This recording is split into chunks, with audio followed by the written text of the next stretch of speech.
Hi, Andrew here. So today we're going to do something a little different for TFBTV, which is going to be some armor testing. To the best of my knowledge, I don't think we've done that before. A company called Shot Stop sent me some of their armor samples, one of them being their level 3 plus composite plate. Now, it is not NIJ certified. There's some reasons for that. One of them is that the NIJ is about to release an updated standard that we're going to be moving from the 0101.06 standard to the 0101.7 standard, which should hopefully fill in some gaps. There is a tremendous amount of performance gap between NIJ 0101.06 level 3 versus level 4. Level 3 plates are only required to stop M80 762 by 51 147 grain at around 2,800 feet per second. Level 4 plates have to stop 30-06 M2AP, which, if you know much about ammunition, that is a beast of a round to stop. So there's a ton of room in between, and if you're familiar with armor in general, you know that there are some level 3 plates out there that don't stop some pretty common ammunition. For example, a lot of ultra high molecular weight polyethylene plates won't stop M855 green tip. It'll punch right through. On the other end of the spectrum, level 3 steel plates are often defeated by M193 55 grain full metal jacket, which is a really common round, and for the most part, even out of a 16-inch barrel at 50 feet or less, oftentimes will punch right through it. So there's a ton of room in between NIJ level 3 and NIJ level 4. Hopefully this new standard will fill in some of that space.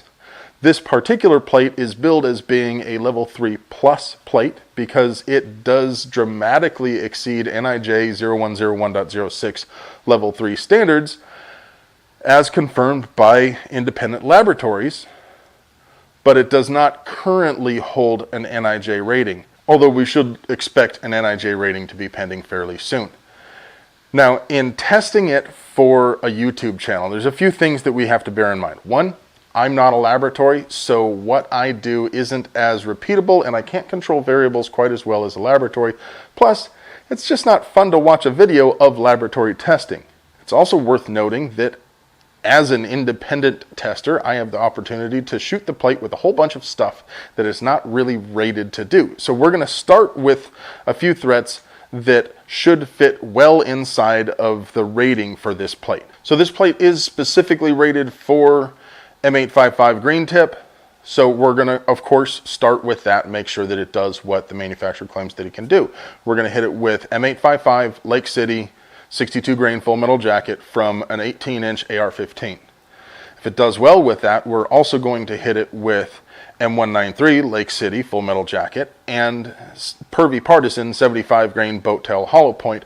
All of those should be well within the rating for the plate, and if it does as they claim, all of them should be stopped well. Let's get out to the range and take a look.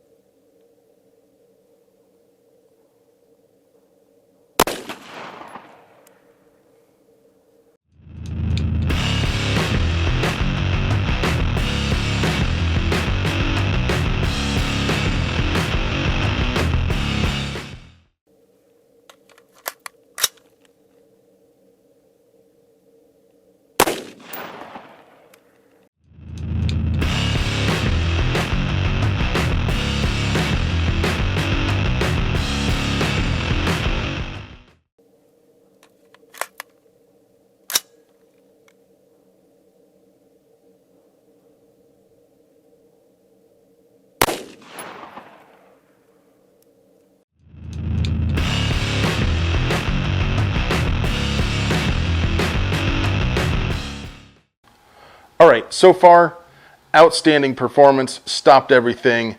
There's a bit of back face deformation, but nothing really serious. Most importantly, no perforation.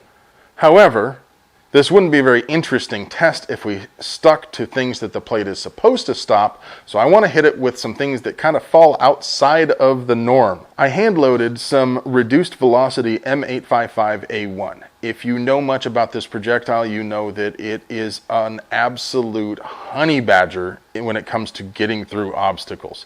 It's also really, really good in terminal performance, but when it comes to perforating all sorts of light obstacles, as well as even armor in some cases, it does a fantastic job. It's not technically armor-piercing ammo, but it does punch through some amazing stuff. So we're going to start with a reduced velocity load, and if that does well, we're going to bump it up to legit, real M855A1 from an 18-inch barrel and see how that does.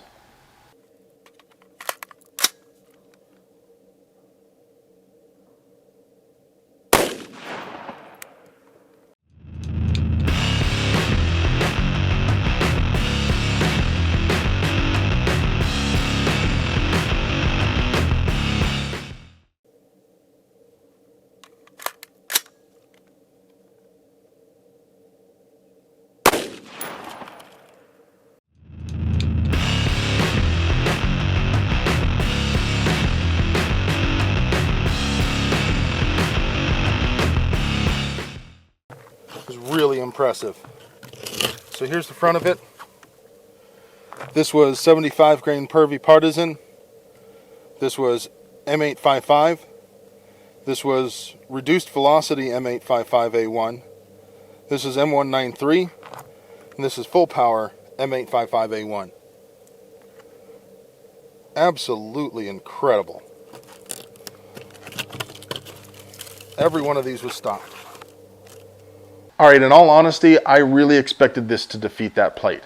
M855A1 really jacks up other level 3 plates, and out of an 18-inch barrel, it's got some ass behind it. So I didn't really plan on using anything else on that plate, but I did have an M80A1 projectile loaded into a 300 blackout case.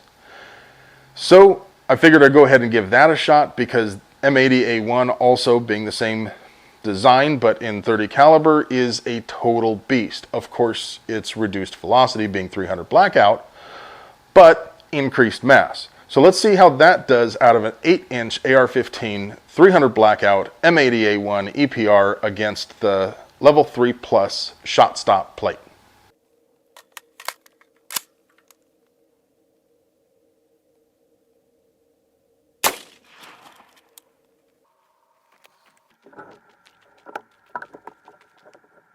Wow. Still stopped. That's incredible. Here's where the 300 blackout M80A1 hit. And nothing has come out the back. So you can see that there is a bit of fragmentation that made it to this gel block on the side, but I mean, you can see that that's well under an inch. Remember that a calibration BB penetrates at least 3 inches in a ballistic gel. Okay, so it stopped that too. This is outstanding performance. Remember, multiple hits, lots of different types of loads, all in 5.56 except for that one 30 caliber hit. Really, really good performance. Now you notice that there was some fragmentation that made it out of the side into the gel block that I placed next to it. Honestly, it may not even break the skin after passing through clothing and a plate carrier and all of that. Not nearly life-threatening fragmentation, and holy crap, the rounds that plate was able to stop. But it is something to bear in mind. Overall, the performance of this plate was absolutely outstanding. Now, you might expect me to say that the plate did really, really well because the armor company gave me the plate. That's a fair criticism. I've done a lot of testing with armor on my other crappy channel, The Chopping Block, and one of the things that I do is, first I want to set out to establish that the plate does or does not do what the manufacturer claims, and then I try to find things that I can defeat the plate with. That's my usual modus operandi, and I'm usually pretty good at doing that, and I honestly expected that M855A1 to do that job. That's what I brought it along for. I thought if nothing else does it, EPR will jack up this plate good. So I'm sorry. I failed to accomplish what I set out to do. If you have something else that you would like to see me shoot it with, within reason, I don't own a 50 BMG, and we all know that that'll punch right through it. 30-06 M2AP will obviously punch right through it. It's not designed to stop that, but as far as something that's reasonable to put up against this plate, I'd love to hear your thoughts on it. There's not a lot of room left, but if you have something really interesting you'd like me to test it with, I will go ahead and give it a shot, as it were.